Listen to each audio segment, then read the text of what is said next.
日中昼12点开始哦，台湾出口美国的产品就开始要扣32%的对等关税。因为美国是咱台湾第2大的出口国，又佮伊资通讯产品、电子甲机械业务影响上大。咱台湾的股市嘛已经连续落几啊天咯，产业界哦嘛拢错得紧。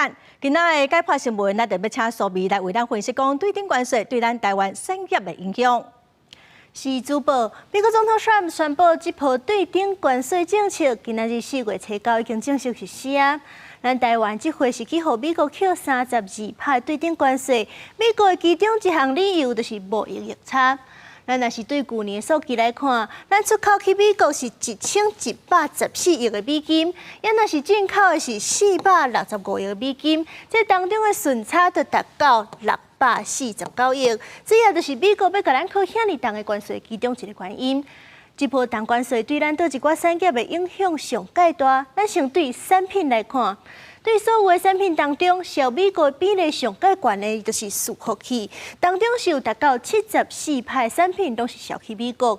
也若是第2甲第3是显示卡甲网通，拢有50%是销去美国。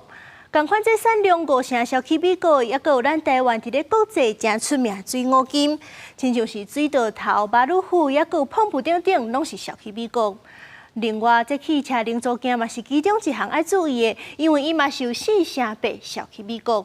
对这寡产品，咱就看得出来，上界受冲击、上界严重的，就是电子资讯产业，亲像咱头拄则讲到的伺服器、显示卡、网通，拢是属于这类。占咱销去美国的产品是有超过一半。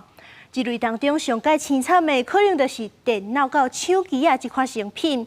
因为这等于一站一站的成本，加上经济去影响到民众的消费意愿，安尼就称作是成本重、需求佫减少的上杀困境。另外，虽然这半导体是无伫咧这波扣税名单当中，不过这供应链依然是加减会去受到影响。接落来，咱换来看金属甲机械产业嘛是重灾区，因为美国是这寡产品的第2大出口国，所以讲这回嘛去受到这波关税政策的影响。苹果这当中是更甲中小型的机具冲击的上介大。也还有另外一项爱注意的，就是运输工具产业。虽然咱是无小客车销去美国，不过汽车的零件销美国的比例嘛是袂少。也有咱台湾伫咧国际真出名的脚踏车，也有脚踏车零件溢价嘛受到冲击。其实除了受冲击的是这寡明看得出来的产业，另外也有真侪产业是伫咧无形当中供应链受影响，也有一寡是民众减少消费，生理变歹。目前时也无法度确定讲这项关税政策到底是要实施偌久，咱派人去美国谈判敢有效果？所以讲这经济影响恐惊也是真歹预估。以上就是今日的解剖新闻，咱个镜头交转去互主播。